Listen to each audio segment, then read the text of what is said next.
कल कुछ अर्थ को समझने की कोशिश की थी, उसी विषय को थोड़ा सा और अच्छे से समझ लेते। कल का विषय तो समझ में आ गया था। कौन हमें इसका शब्दार्थ बताएगा खड़े होकर के? क्योंकि मुखमाटी पढ़ रहे हो, मुखमाटी से भट्टामर स्तोत्र पढ़ रहे हैं, तो उसकी परीक्षा देना नहीं, ऑनलाइन परीक्षा भी घबरा नहीं, ऑब्जेक्टिव आएंगे और कुछ नहीं होगा, आप तक आ जाएंगे जो भी है, एक आध वीक में जो भी है। लेकिन हमारा उद्देश्य ये मार्क्स वाली परीक्षा लेने का नहीं है। हमारा उद्देश्य हृदय से कोई पास हो जाए तो बहुत अच्छा है, क्योंकि ये तो पढ़ करके आप दे दोगे, नकल करके दे दोगे, पूछ करके एक दूसरे से भर देते हो। यानी धर्म की परीक्षा में भी चीटिंग करने से नहीं चूकते हो, नहीं चूकते हैं। वन में ये विचार भी नहीं आता है हम क्या पढ़ रहे हैं। तो क्या यही सीखा है धर्म को पढ़ करके? जीवन अन्य क्षेत्र में करो तो समझ में भी आ जाए, किसे दिखाना है। यदि ये हो रहा है तो समझना हृदय परिवर्तन नहीं हो रहा। कई ऐसी यूनिवर्सिटीज़ होती हैं जहाँ एग्ज़ाम लिया जाता है, कोई इन्विजिलेटर नहीं होता, पेपर दे दिया जाता है, छोड़ दिया जाता है। और आप जैन धर्म की परीक्षा दे रहे हो तो भी आपको एक इन्विजिलेटर चाहिए, देखने वाला चाहिए कि सही है कि नहीं, गलत तो नहीं कर रहे, नकल तो नहीं कर रहे। तो अपने हृदय में झांक करके देखना, अपने आप से पूछना, आखिर हमने क्या सीखा है, क्यों सीखा है। क्या करोगे? नहीं आए तो ब्लैंक छोड़ देना, क्या परेशानी। परीक्षा के मार्क्स इंपॉर्टेंस नहीं रखते हैं। आपने यहाँ आकर के पढ़ा, सुना, सीखा, कुछ आपके भाव बदले, ये महत्वपूर्ण है, बाकी और कुछ महत्वपूर्ण नहीं होता है। ये हमारा लक्ष्य होना चाहिए। लेकिन व्यक्ति लक्ष्य को भूल करके माध्यम में अटका हुआ है। हाँ, इसमें हमें अच्छे अंक, अच्छे मार्क्स मिल जाएंगे तो हमारा अच्छा नाम हो जाएगा। बड़ा दुख होता है जब ये हम देखते हैं, आखिर क्या आपने भक्ति समझी है, क्या धर्म समझा है, और किसे आप दिखाना चाह रहे हैं? गुरु को दिखाना चाह रहे हैं, भगवान को दिखाना चाह रहे हैं, किसे आप दिखाना चाह रहे हैं? कभी सोचते नहीं हो? एक नियम ले लो सभी लोग, कोई भी धार्मिक परीक्षा क्यों ना हो, हम कभी नकल नहीं करेंगे। भले ही हमें 0 मार्क्स मिल जाए, कोई चिंता नहीं। 0 मार्क्स ला करके भी आप पास कहलाओगे, और नकल करके टॉप करके भी आप भगवान की दृष्टि में तो फेल ही हो जाओगे, नहीं हो जाओगे। अच्छा, आप नकल करके कुछ कमा रहे हो तो उससे कर्मों की निर्जरा होगी कि कर्मों का बंध होगा? ये बात बताओ। पाप कमा रहे हो, पुण्य कमा रहे हो, तो यहाँ पर धर्म पाप के लिए सीख रहे हो कि पुण्य के लिए सीख रहे हो? इतना सब जानते होते हुए भी फिर करते क्यों हो? अच्छा, कितने लोग भक्तामर स्तोत्र याद करेंगे, कंठस्थ करोगे? बहुत अच्छा। क्यों करोगे कंठस्थ? खड़े होकर के माइक से कंठस्थ करना है, ठीक है। क्यों करना कंठस्थ? देखो, हमारी थिंकिंग पूरी उल्टी चलती है। कई लोग आपसे वो नियम दिलाते हैं, रोज नियम मंदिर जाना चाहिए। हम पूछते हैं क्यों मंदिर जाना चाहिए, आप बताओ।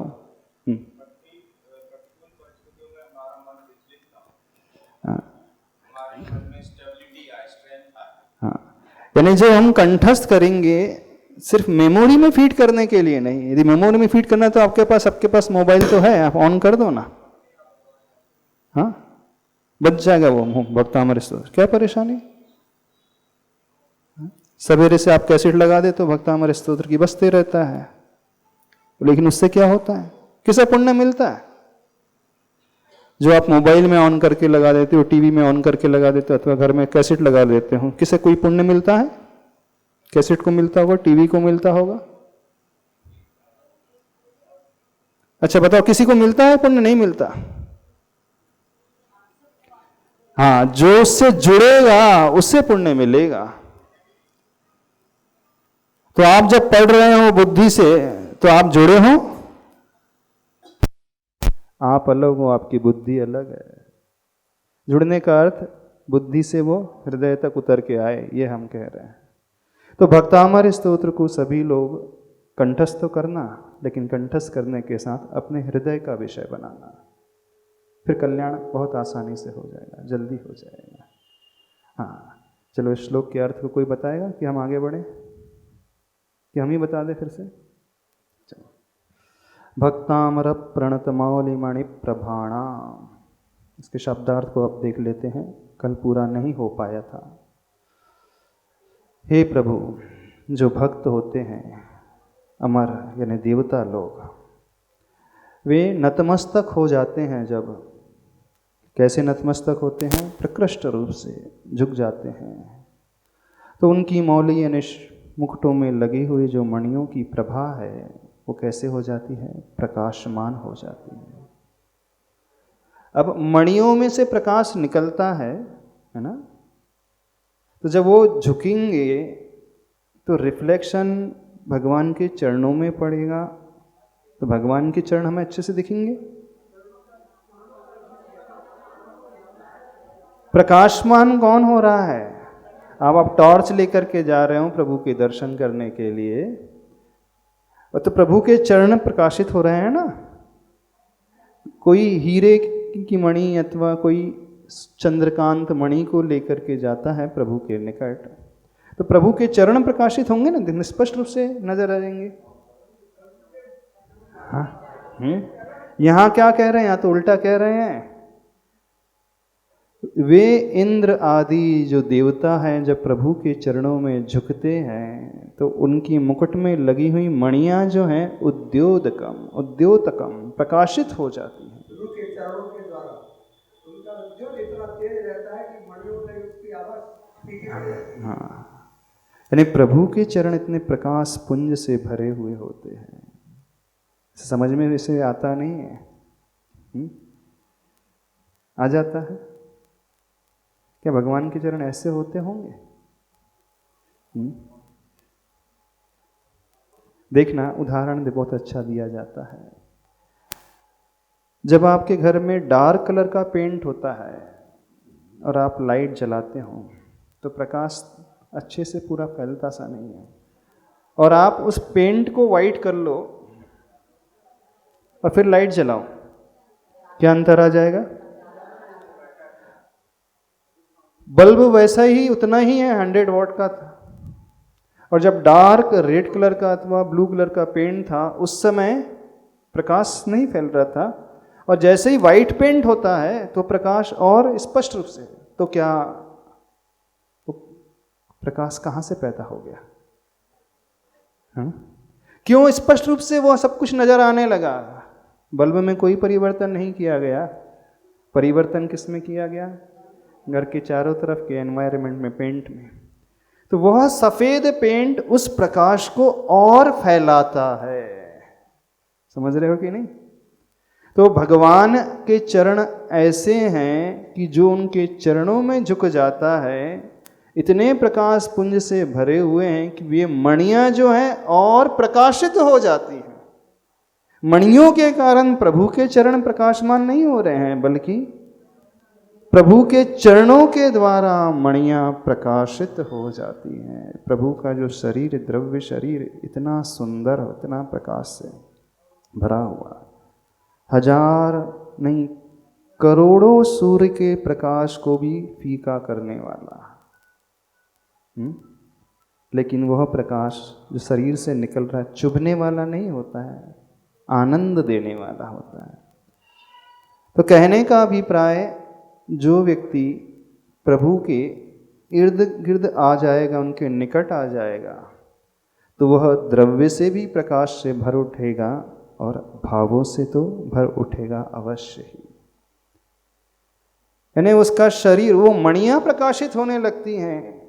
वो शरीर जो देवताओं होते हैं उनका शरीर अपने आप में वैक्रियक शरीर होता है, लेकिन वह भी और कांतिमान हो जाता है, चमकदार हो जाता है। यानी इतना ज़्यादा वो प्रभाव उनके शरीर का, प्रभु के, तीर्थंकर प्रभु के शरीर का है, उसके कारण जो भी उनके निकट आ रहा है वो प्रकाश से भर उठ रहा है। तो ये महत्ता प्रभु के शरीर की बताई जा रही है। प्रभु तो गुणी हैं ही, अनंत गुण के धारी हैं, अनंत चतुष्टय के धारी हैं। भगवान की स्तुति बहुत तरीके से आचार्य भगवान करते हैं। एक सबसे प्रमुख जो तरीका होता है, गुणों को लेकर के प्रभु की भक्ति, प्रभु की स्तुति की जाती है। और दूसरा तरीका होता है उनके शरीर को लेकर के स्तुति की जाती है। शरीर की सुंदरता से भी प्रभु की स्तुति की जाती है, क्योंकि जिसका बहिरंग इतना सुंदर है, अंतरंग कितना सुंदर होगा।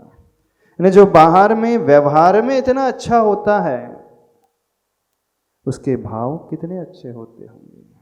तो यहाँ उन आदिनाथ भगवान की विशेषता बताई जा रही है कि वे देवता जब उनके चरणों में नतमस्तक हो जाते हैं, लेकिन प्रकृष्ट रूप से नतमस्तक हो जाते हैं, तो उनकी मणियाँ जो मुकुट में लगी हैं वो प्रकाश पुंज से भर उठती हैं। फिर लिखा है दलित पाप तमो वितानम। ये किसका विशेषण बनाया? ये विशेषण मुख्यतः बनाया है आदिनाथ भगवान का।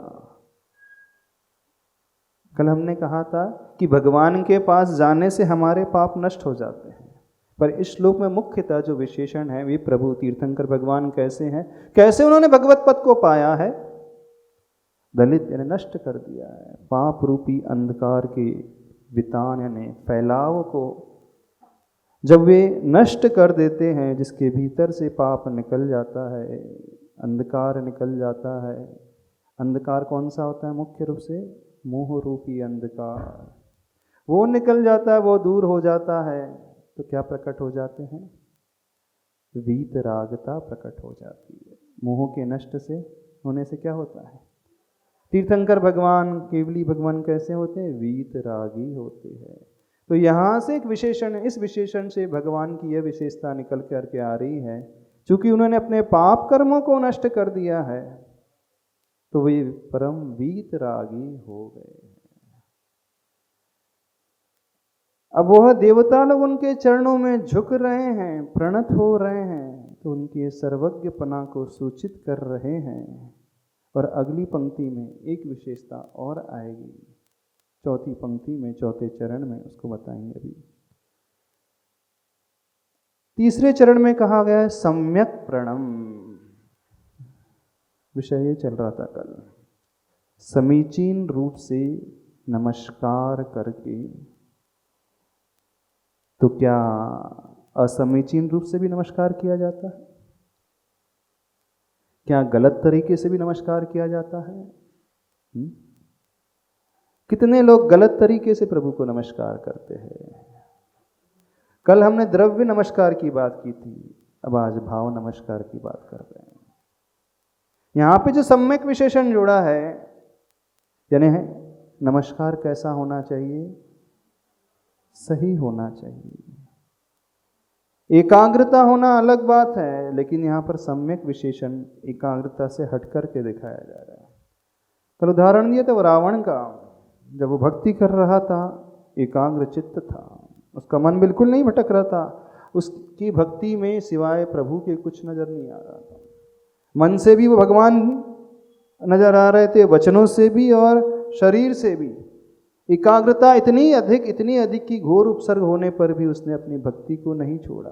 8 दिन तक लगातार रावण के ऊपर उपसर्ग होता रहा, लेकिन उसने भक्ति करना नहीं छोड़ा। यहाँ तक कि मंदोदरी का कटा हुआ सर उसके सामने उपस्थित कर दिया गया, तो भी वह आकुल व्याकुल नहीं हुआ, खेत खिन्न नहीं हुआ। सारे महल को यह तहस नहस कर दिया गया, कोई फर्क नहीं पड़ा रावण की भक्ति में। कैसी भक्ति थी? ऐसी भक्ति थी कि जब वीणा का तार टूट गया तो अपनी हाथ की नस निकाल करके लगा दिया और भक्ति में पुनः डूब गया। हाँ, माइक से बोलना। वीणा का तार टूटने पर उसने अपनी हाथों की नसों को निकाल करके उस तार में लगा दिया। इसलिए लगा दिया कि यदि मैं वीणा दूसरी लाने जाऊंगा, तार दूसरे लाने जाऊंगा, तब तक तो मेरी भक्ति में विघ्न उपस्थित हो जाएगा, बाधा उपस्थित हो जाएगी। तो मैं ये बाधा, ये विघ्न नहीं चाहता हूँ। इतना वो लीन था भक्ति में, उसे ये होश ही नहीं है कि मेरे तार मेरी नस निकल रही है, वेदना की ओर उसका उपयोग गया ही नहीं, ध्यान गया ही नहीं। यानी इतना गहरा वो भक्ति में डूबा हुआ था, उस जैसी भक्ति किसी की नहीं होगी ऐसा। हाँ, क्या पूछ रहे थे आप? अच्छा, केवल ज्ञान क्यों नहीं? तो गृहस्थ अवस्था की बात की। हाँ, केवल ज्ञान क्यों नहीं हुआ? भक्ति तो एकदम एकाग्रता से थी, लेकिन उसकी भक्ति समीचीन नहीं थी, ये कहा जा रहा है। सम्यक भक्ति नहीं थी रावण की, उद्देश्य गलत था। हाँ, तो भक्ति प्रणाम नमस्कार भी मिथ्या हो सकता, होता है, हो सकता है और होता है, कई लोगों का होता है।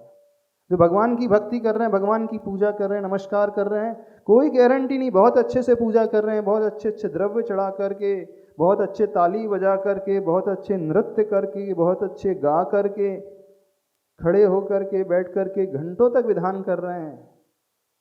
तो आचार्य भगवान कह रहे हैं मत समझ लेना कि सब कुछ सम्यक ही चल रहा हो, क्योंकि उद्देश्य क्या है भक्ति का, नमस्कार करने का उद्देश्य क्या है, आदिनाथ भगवान के चरणों में झुकने का उद्देश्य क्या है। तो रावण का उद्देश्य क्या था? उसे बहुरूपणी विद्या सिद्ध करना था। रावण का उद्देश्य कोई विद्या सिद्ध करना ताकि मैं युद्ध में जीत सकूं, राम लक्ष्मण को पराजित कर सकूं। भक्ति तो सही प्रभु की ही कर रहा था। आप लोगों ने बहुत बार भक्तामृत स्तोत्र पढ़ा होगा, पढ़ा है? क्या आपका पढ़ना, आपकी स्तुति सम्यक रही है? कितने लोगों की स्तुति सम्यक रही है? हाँ। रावण की भक्ति में तो मिथ्यापन आ गया था, आपकी भक्ति सम्यक रही है कि नहीं रही? थोड़ा बताना हमें, कितने लोगों की सम्यक भक्ति है? कौन खड़े होकर के बताएगा? बताओ। यदि सम्यक नहीं रही तो क्यों नहीं रही सम्यक? आपने भी नमस्कार किया है ना आदिनाथ भगवान को, न जाने कितने बार। जब बड़े बाबा के पास जाते होंगे कुंडलपुर के दर्शन करने के लिए, तब भक्ति करते होंगे, विधान भी करते होंगे, बड़े बाबा का विधान, भक्तामर विधान भी करते होंगे। कई लोग तो साल में कई विधान कर जाते हैं, भक्तामर विधान, भक्तामृत स्तोत्र कई बार पढ़ते हैं, शाम को भी पढ़ते हैं, दीप प्रज्वलित करके रिद्धि मंत्रों के प्रयोग से करते हैं। कितने लोग ये कह सकते हैं कि उनका नमस्कार, उनकी भक्ति, उनका प्रणाम सम्यक था? नहीं था। तो आपकी भक्ति में कौन सा भाव था? कौन सा भाव था आपकी भक्ति में? जब भी आपने आदिनाथ भगवान के चरणों में झुक करके भक्ति की है, उनके चरणों को नमस्कार किया, विधान किया, पाठ किया है, क्या भाव था अंदर? हाँ, खड़े प्रमुना में, ताकि सबको स्पष्ट हो जाए।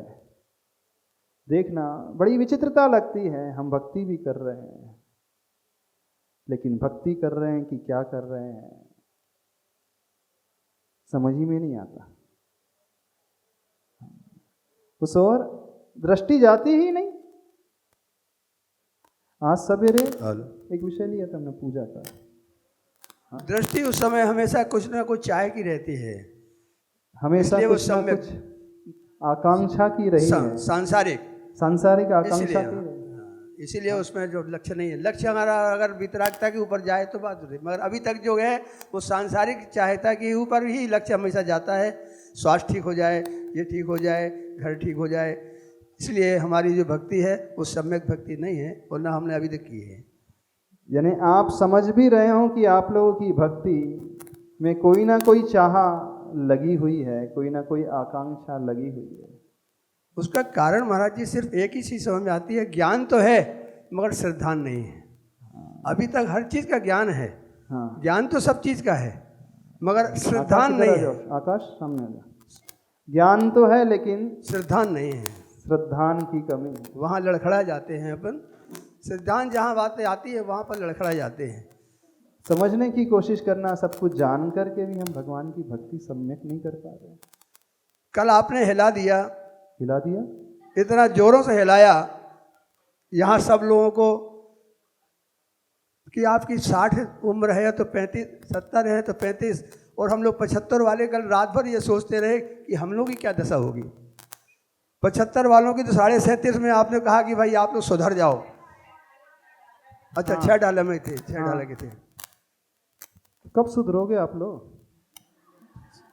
आती नहीं है महाराज जी। श्रद्धान जहाँ भी थोड़ा सा भी आता है वहाँ श्रद्धान एकदम गड़बड़ा जाता है। ज्ञान तो इतना भरा हुआ है कि बिल्कुल निश्चय है और बिल्कुल जानते हैं कि ये ऐसा ही है, मगर जब ऊपर से गुजरती है तो सारा सिद्धांत लड़खड़ा जाता है। वहाँ श्रद्धा हमारी जो है लड़खड़ा जाती है। ये इस श्रद्धा में कैसे श्रद्धा लाएं?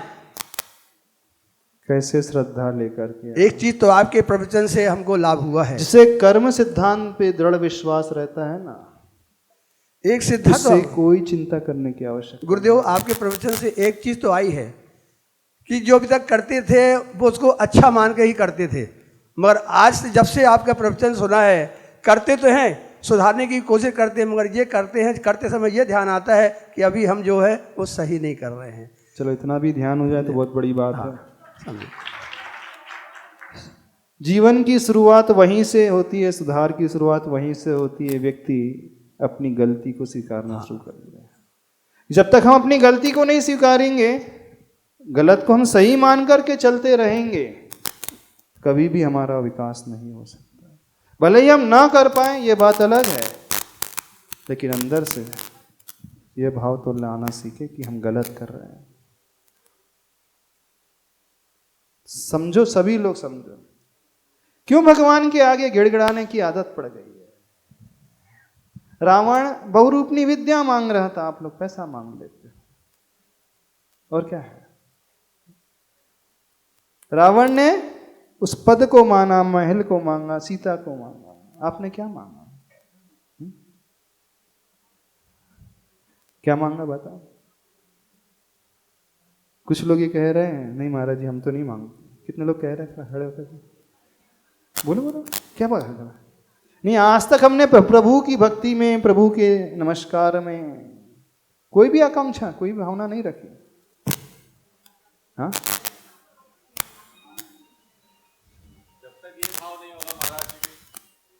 हाँ, जब तक ये भाव नहीं होगा महाराज जी कि हम बनने नहीं मिटने आए हैं, हाँ, तब तक शायद भक्ति नहीं आएगी।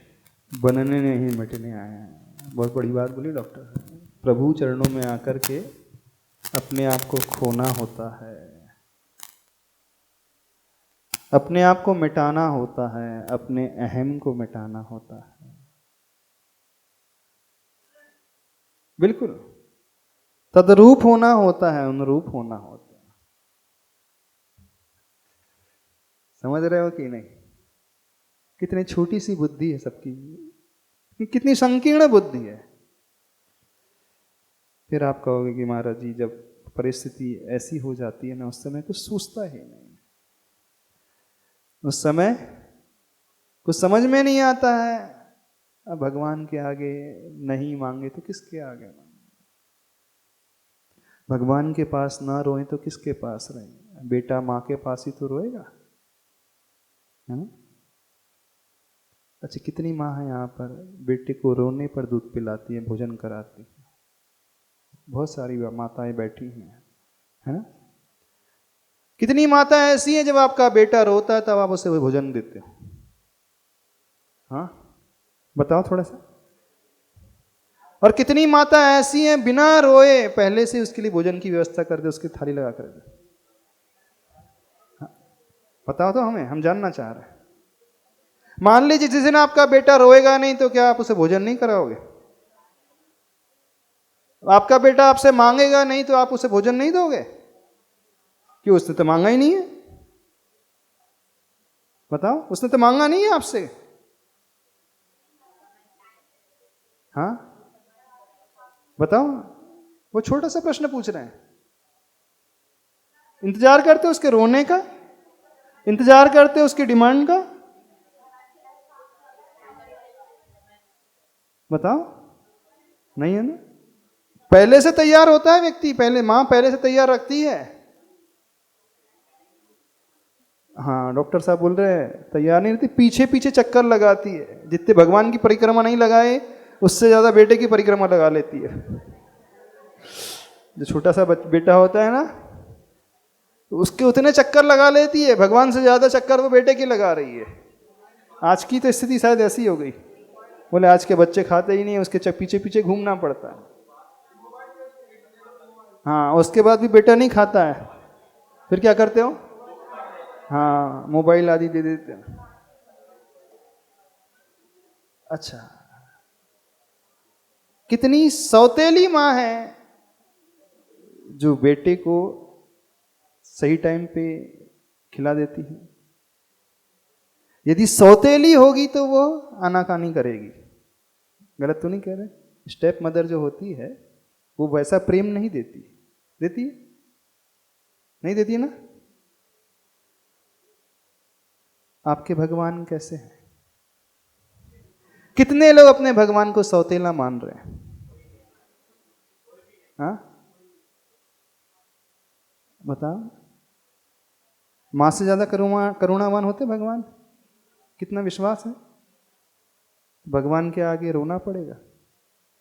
यदि आप रो रहे हो, मांग रहे हो, फिर भी आपको संदेह है कि कई दिन से मांग रहा हूं, मिला ही नहीं, अभी तक हो ही नहीं रहा, तो समझना आपने उसने अपना नहीं माना, आपने सौतेला माना। बिल्कुल सही बात कर रहे हैं। आपकी दृष्टि में सौतेले भगवान है। सौतेले से मांगने की जरूरत पड़ती है, अपनों से कभी मांगने की जरूरत नहीं पड़ती। अपना तो स्वयं खिलाता है। माँ स्वयं भूखे रह करके खिलाती है, पहले ही नहीं खाएगी, पहले उसे खिलाएगी ना। स्वयं कष्ट में रह जाएगी लेकिन उसे नहीं रहने देगी। तो भगवान पर इतना विश्वास नहीं महाराज जी। फिर जब भूख लगती है तो फिर रोना तो पड़ता ही है, परेशानी आती है तो गिड़गिड़ाना तो पड़ता ही है।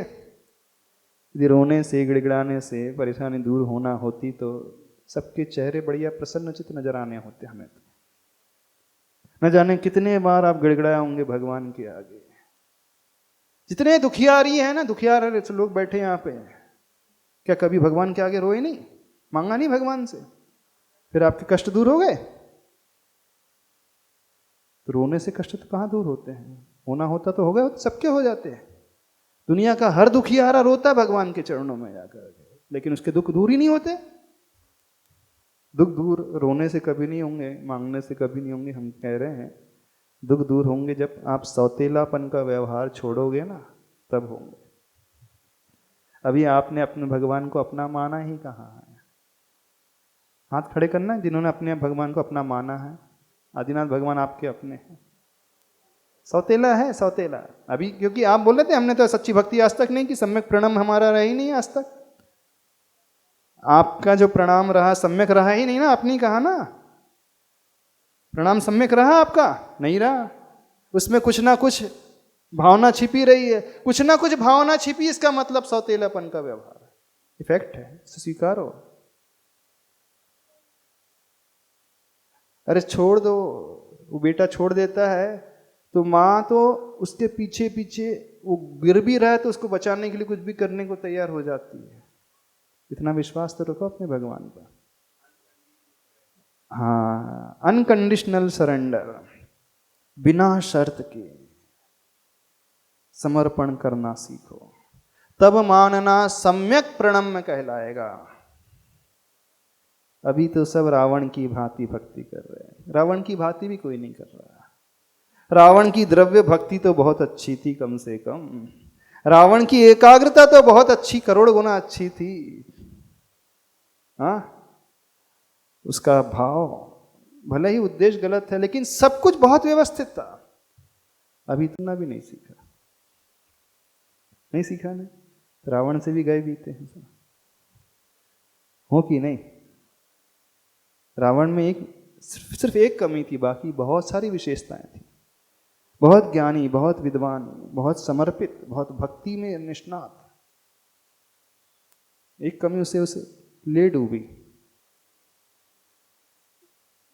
आज के लोगों में कितनी सारी हैं। क्या होगा? क्या होगा? कुछ होगा कि नहीं होगा? क्या करना है बताओ? यहां पे कहा गया है सम्यक प्रणम्य। जब भी भक्तामृत का पहला श्लोक पढ़ो, इस पर ध्यान देना। किस पर ध्यान देना? सम्यक विशेषण पर। सोचना इस पे। जब सिर झुकाओ भगवान के आगे,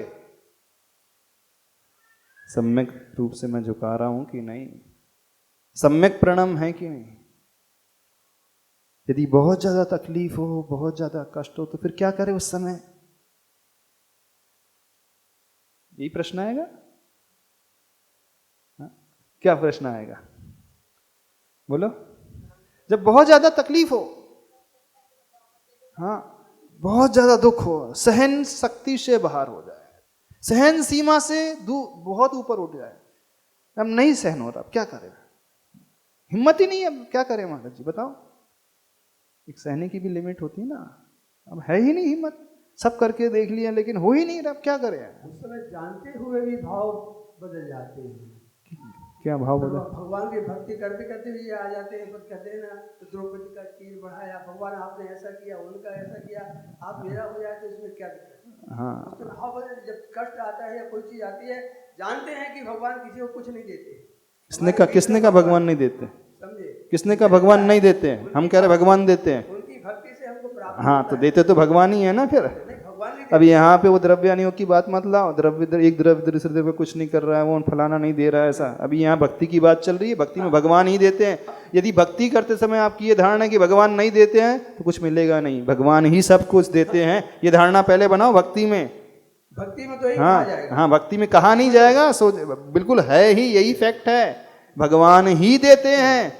क्योंकि जब तक ये धारणा नहीं बनेगी, भीतर से समर्पण आएगा ही नहीं। आप ये सोच करके भगवान की पूजा विधान कर रहे हो, स्तोत्र पढ़ने के, भगवान तो देने वाले नहीं है, तो आएगा ही नहीं, भाव ही नहीं होगा। भक्ति से मिलता है। हाँ, मिलता है ना, तो देने में निमित्त कौन बने?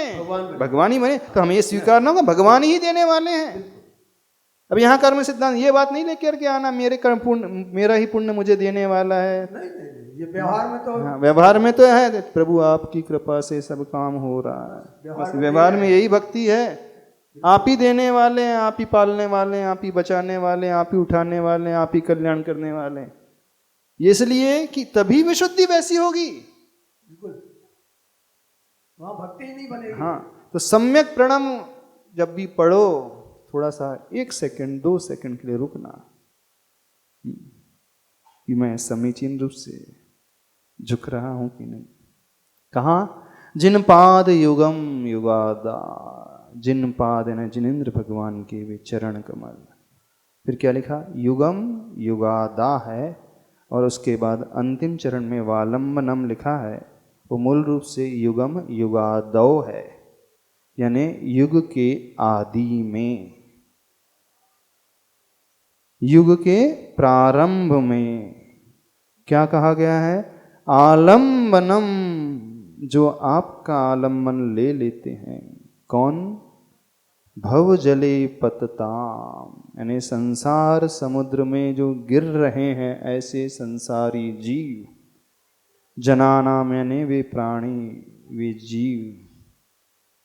तो जो डूबने वाले को उठा रहा है, बचा रहा है, तो वो कौन कहलाता है? वो महान नेता कहलाता है। तो इस पंक्ति से प्रभु का वह नेतृत्व, बचाने वाला, हितोपदेशी भाव प्रकट होता है, जो हित के लिए सब कुछ करने को तैयार हो जाते हैं। तो प्रभु के लक्षण कौन से होते हैं तीर्थंकर भगवान के? वीतरागी सर्वज्ञ भक्ति, वीतरागी सर्वज्ञ हितंकर भविजन के अब भक्ति पढ़ते। जो हिंदी की भक्ति भी पढ़ ली हो तो भी कल्याण हो जाएगा। बिल्कुल सही कह रहे। जो शब्द आप हिंदी की भक्ति में भी बोलते हैं तो भी हो जाएगा। यानी हित करने वाले, यानी संसार समुद्र में जो डूब रहा है उसे बताने वाले हैं, ऊपर उठाने वाले हैं। ऐसे ही तो हितकारी व्यक्ति का लक्षण होता है।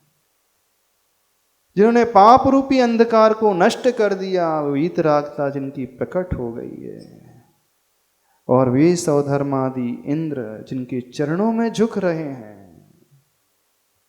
जो सर्वज्ञ हो चुके हैं। अब आप लोग एक कमी और बता देते हैं, जब जब परेशानी आती है तो फिर आप इधर उधर के चक्कर और लगाना शुरू कर देते हैं, इधर उधर माथा पटकने और चले जाते हैं। फूल फल चढ़ाने, माला चढ़ाने, नारियल चढ़ाने, धागा चढ़ा बांधने, न जाने कहाँ कहाँ कौन कौन सा रास्ता अपनाना शुरू कर देते हो। तो इस श्लोक को बहुत अच्छे से समझो, इसके पीछे छिपा हुआ जो मनोविज्ञान है, भक्ति का मनोविज्ञान। आचार्य प्रवर मानतुंग स्वामी जी ने ऐसे ही भक्ति नहीं की थी। ये शब्द उन्होंने लिखे हैं एक एक, बहुत सोच विचार करके, एक एक शब्द में रहस्य भरा हुआ है। उस रहस्य को पकड़ने की कोशिश करो। पकड़ पाओगे? नहीं पकड़ पाओगे। हो जाएगा सम्यक प्रणम, हो जाओगे आप प्रणत, बन जाओगे भगवान के भक्त, भगवान का आश्रय ले लोगे तो आपका शरीर भी स्वस्थ हो जाएगा। अरे जब मणि चमक रही हैं, कांतिमान हो रही हैं, तो आपका शरीर भी अपने आप ही वैसा अच्छा हो जाएगा। नहीं होगा? कि हर व्यक्ति संसार समुद्र में डूब रहा है, कष्टों में फंसा हुआ है। भव जले पतताम, जो जनानाम है, वो जो प्राणी, हर व्यक्ति बड़ा परेशान है। कि कोई भी व्यक्ति प्रसन्न नजर नहीं आ रहा, और आता ही नहीं है। सबके दुख अलग अलग प्रकार के हैं, सबकी परेशानी अलग अलग प्रकार की है। नहीं है? बड़ा आदमी है, उसकी परेशानी अलग प्रकार की, छोटा है उसकी अलग है, महिलाओं की अलग है, पुरुषों की अलग है, बेटे की अलग है, पिता की अलग है, सबकी अलग अलग प्रकार की परेशानी। कितनी है? तो जितने लोग आएंगे ना, यदि हम सबसे पूछेंगे आपकी क्या परेशानी, तो उतने ही अलग अलग भंग बन जाएंगे, इतनी बड़ी लिस्ट बन जाएगी। बिल्कुल बन जाएगी, कोई बड़ी बात नहीं। तो यदि इतना गहरा विश्वास है अपने प्रभु के ऊपर, आप प्रभु को सौतेला ट्रीट मत करो। अभी तक भगवान को आपने सौतेला माना है, अपना माना है। सौतेले को ही मांगने की आवश्यकता पड़ती है, गिड़गिड़ाने की आवश्यकता पड़ती है, रोने की आवश्यकता पड़ती है। बाकी को किसी को रोने की आवश्यकता नहीं पड़ती। क्यों रोने की आदत डाल करके बैठे हो?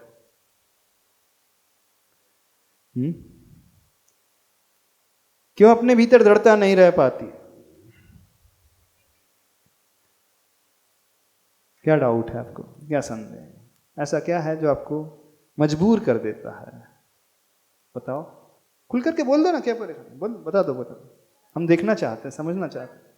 हाँ, नहीं, क्यों आपकी आंखों से आंसू झड़ने लगते हैं, रोना शुरू कर देते हो, मांगने लगते हो? क्यों ऐसा हो जाता है?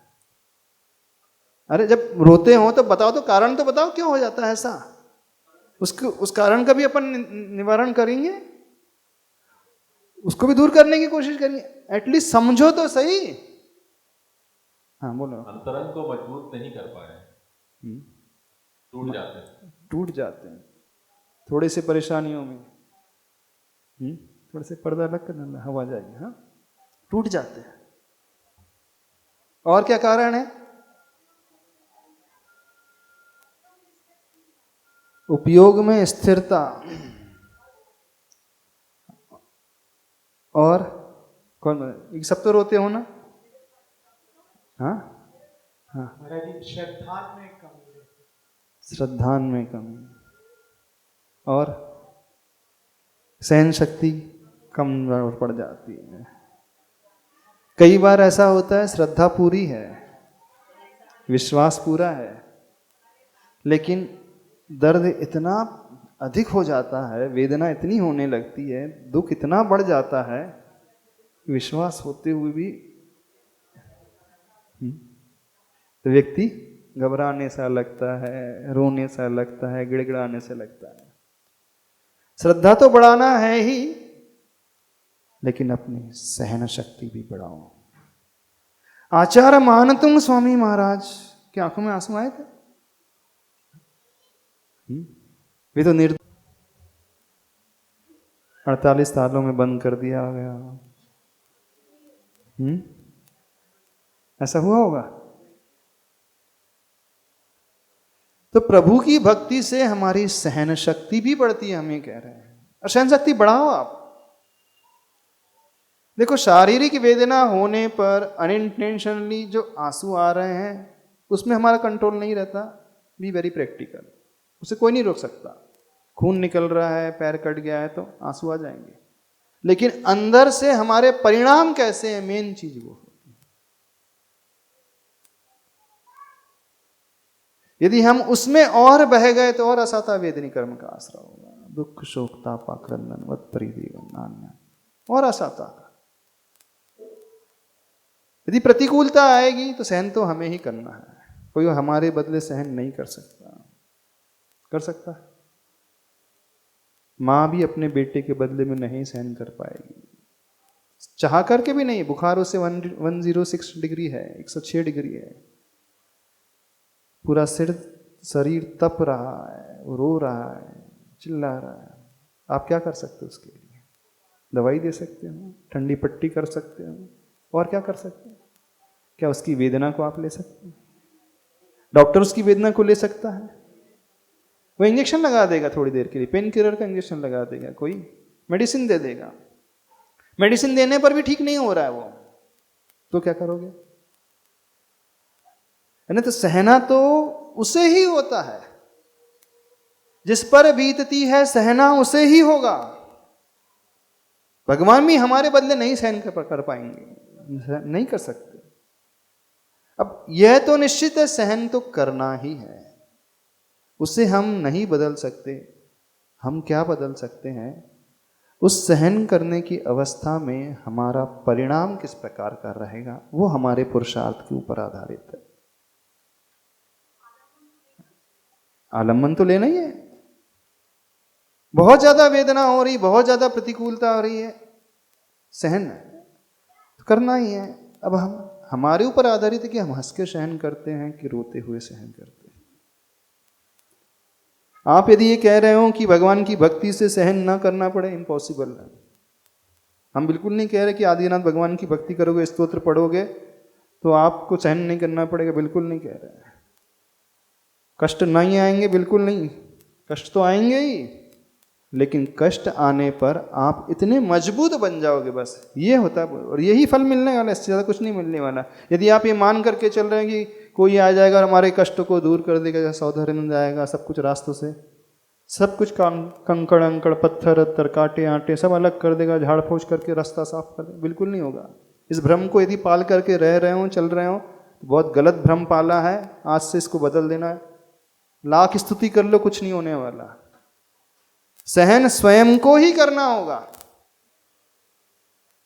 बस हम इतना कर सकते हैं कि रोते रोते सहने की बजाय हंसते हंसते सहेंगे। सहना तो है, तो क्यों ना थोड़े अच्छे परिणाम रख करके सहे। और जब हम हंसते हंसते सहन करेंगे ना, कर्म सिद्धांत के हिसाब से करें, उसी समय से साता वेदनी कर्म का आश्रय शुरू हो जाएगा। पुण्य कर्म आने लगेगा, बिल्कुल पुण्य कर्म आने लगेगा। और वह पुण्य कर्म अपने आप सारी व्यवस्था करता चला जाएगा। और जितना रोक रोक कर सहन करेंगे, गिड़गिड़ा करके विकल्प करते हुए सहन करेंगे, झेलेंगे, तो नियम से पाप कर्म का साता वेदनी कर्म का आश्रय होगा। और वह साता कर्म, वह पाप दुख को और बढ़ाएगा, यानी आपकी शक्ति को और घटाएगा, सहन करने की शक्ति को और घटा देगा।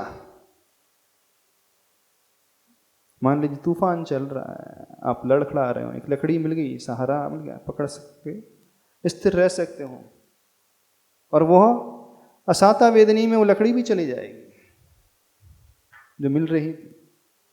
फिर क्या करोगे? और दुख का अंबार। बात समझ में आ रही है? नहीं समझ में आ रही? तो श्रद्धा तो रखना है, प्रभु को सौतेला नहीं अपना बनाना है, अपना मानना है। और श्रद्धा के साथ साथ सबसे बड़ी जो प्रक्रिया है, सबसे बड़ी मेथडोलॉजी है भक्ति में, हम अपने आप के परिणामों को सही ढंग से लेना सीखें। आप यदि ये सोच रहे हैं कि सब कुछ बदल जाएगा, दिन जो है, रात जो है दिन में बदल जाएगी, धूप जो है एकदम छांव में बदल जाएगी, इम्पॉसिबल, कुछ नहीं होने वाला ऐसा। बिल्कुल स्पष्ट कह रहे हैं। ना धूप रात में, ना धूप छांव में बदलेगी, ना ठंडी गर्मी में, गर्मी ठंडी में मतलब कुछ नहीं होगा, वो तो बाहर की कंडीशन वैसे ही रहेगी, बदलना हमें स्वयं होगा। फिर आप कहोगे महाराज जी स्वामी करना तो भगवान का क्या कर क्या रहा है हमारे लिए? जब हमें ही सहन करना है, परिणाम भी हमें संभालना है, तो भगवान क्या कर रहा है हमारे लिए? हाँ, भगवान उस लाठी का काम कर रहे हैं, संबल दे रहे हैं। भगवान की भक्ति का यह श्लोक हमारे लिए वो एक सपोर्टर साबित हो जाता है, ये काम होता है। और भगवान वो भी नहीं देंगे, पैदा तो भीतर से ही होगा। गुरुदेव, हाँ जी, बड़ा कंफ्यूजन तो नहीं हो रहा है? नहीं सर, अभी तक तो हम समझ रहे थे भक्तामृत स्तोत्र पढ़ते ही हमारे सारे दुख दूर बाधा सब दूर हो जाएंगी, हवा हवाई हो जाएंगे, अब हम एकदम स्वर्ग में आ जाएंगे।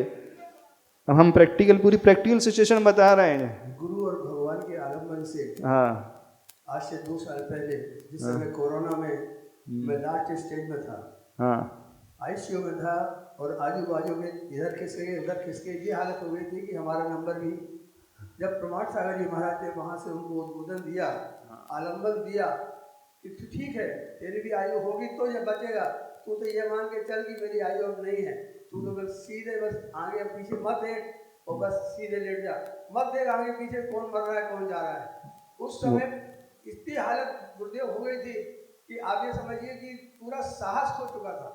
जब उन्होंने इतना संबल दिया, आधा घंटे बाद पौन घंटे बाद फिर उन्हें एक बार संबल दिया, उस दिन की स्थिति ऐसी हो गई थी कि शायद ही आज नहीं बच पाएगी, आज की रात बीतेगी, शायद ही निकल पाएगी। जो उन्हें संबल दिया, उस संबल के बाद विल पावर हमको अपना ही बनाना पड़ा, मगर संबल जब तक ऊपर नहीं मिलता तो शायद मैं वो सोच खो देता।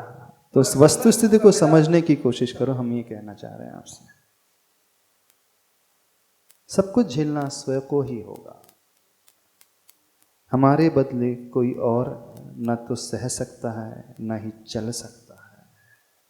चलते समय वो एक बैसाखी दे सकता है, उंगली पकड़ा सकता है अपने हाथ की, लेकिन चलना अपने ही पाँवों से होता है। जीवन की यात्रा में माँ भी नहीं चल सकती हमारे बदले। हाँ, पिता कंधे में थोड़ी देर बैठा लेगा, लेकिन उसके बाद क्या होगा? थोड़ी देर तक के लिए, लेकिन बाद में तो अपने को ही चलना पड़ेगा। तो ये जीवन का सत्य है, इसे स्वीकारना सीखें। प्रभु की भक्ति करना कैसे करना? सम्यक प्रणम्य आलम्बनम भव जले पतताम जनानाम। हे आदिनाथ भगवन, आप हम संसारी व्यक्ति जो संसार समुद्र में डूब रहे हैं। संसार समुद्र का अर्थ है दुख का सागर। संसार मतलब क्या है? दुखी तो है। वो चतुर्गति का संसार समझ लो, वो मन का संसार समझ लो। चतुर्गति तो बाहरी संसार है, चतुर्गति का संसार है, मूल रूप से हमारे मन का ही संसार है। उसी क्षण को, उसी परिस्थिति को यदि कोई मजबूत मन वाला होगा तो उसके लिए संसार इतना दुखदायी नहीं होगा, और जो कमजोर मन मानसिकता वाला होगा उसके लिए संसार दुखदायी हो जाएगा। तो संसार मूल रूप से हमारा ही मानसिक परिणामों का खेल है और कुछ नहीं। हमारी मानसिक दशा का ही नाम है, और जैसी मानसिक दशा होगी उसी के अनुसार हमारे भाव होंगे, उसी के अनुसार कर्म का आश्रय होगा, अच्छा अथवा बुरा, और उसी के अनुसार अन्य गति में भ्रमण होगा, उसी के अनुसार उत्थान होगा, उसी के अनुसार पतन होगा। कहने में आता है कि चतुर्गति रूप संसार है, नरक गति, तिर्यंज गति पर और देवगति, मनुष्य गति आदि, यहाँ हर जीव भटकता है। लेकिन मूल रूप से संसार क्या है? हमारा ही मन का भाव। हाँ, जब जब संसार की बात आती है तो व्यक्ति बाहर की ओर देखता है, पर आचार्य भगवान कह रहे हैं अपने मन को देखो। तो प्रभु की भक्ति का यह श्लोक हमारे लिए एक सपोर्टर साबित होगा, एक लकड़ी देगा, एक आधार देगा। गिर रहे हो, हाँ इसको पकड़ लो। गिरने में परेशानी जो हो रही थी अथवा जो बहुत तेजी से गिर रहे थे, अब आप संभल जाओगे। हो पाएगा? हाँ, आदिनाथ भगवान को इस दृष्टि से देखोगे, हाँ, सौतेला तो नहीं मानोगे, अपना मानोगे, रोगे, गिड़गिड़ाओगे, कुछ तो मांग लोगे। महाराज थोड़ी तो छूट दे दो। हाँ, थोड़ी सी छूट तो मिलना चाहिए थोड़ी सी। हाँ, संबल मांगो, भगवान से संबल मांगो ना, शक्ति मांग। हाँ, अभी तक गिड़गिड़ाते रहते थे, अरे गिड़गिड़ाने से मिला क्या, हमें तो ये बताओ ना क्या मिल गया आप लोगों को? कौन नहीं गिड़गिड़ाया? गिड़गिड़ाने से किसे मिला? हमने तो आज तक नहीं देखा किसी को मिल गया वो गिड़गिड़ाने से। इसका अपन तो गिड़गिड़ाते ही नहीं, गिड़गिड़ाना चाहिए भी नहीं। हाँ? सजदे में मुझे फिरदौस मिले यह मुझे मंजूर नहीं, खुदा का बंदा हूं कोई मजदूर नहीं। है ना? सुना होगा नहीं शायरी? सजदे में यानी भगवान की भक्ति में मुझे फिरदौस यानी स्वर्ग मिले मंजूर नहीं है, मैं अपने भगवान का भक्त हूं कोई मजदूर नहीं हूं। समझ रहे हो कि नहीं? भगवान के भक्त हो कि मजदूर हो? हाँ, सारे मजदूर बैठे हैं बिल्कुल कह रहे हैं, सारे मजदूर बैठे हैं। हाँ, सारे मजदूर बैठे हैं, भक्ति की बेचने वाले बैठे। मजदूर क्या करता है? मजदूरी लेकर के चले जाता है, सवेरे 8 बजे आता है, शाम को 6 बजे तक काम करता है और 10 घंटे 12 घंटे की मजदूरी 400 500 600 रुपये लेकर के चले जाता है। आप भी स्तोत्र पढ़ते हो, स्तोत्र पढ़ने के बदले में हाँ भगवान दे दाता के नाम तुझको है ना, समय आपका हो गया। हाँ, गेहूं की जगह भूसा, अरे भूसा भी नहीं लेके जा रहा है, सब ऐसे ही चले जा रहे हैं। समय आपका हो गया, इतना ही रखें, ठीक है? पहला श्लोक हो गया। और कोई डाउट है और कोई समझना है? अब इसकी एक चीज़ और रहेगी, इसकी रिद्धि मंत्र, वो कल अपन चर्चा कर लेंगे, फिर उसके बाद आगे दूसरे श्लोक की यात्रा। ठीक है, इतना ही रखें ना।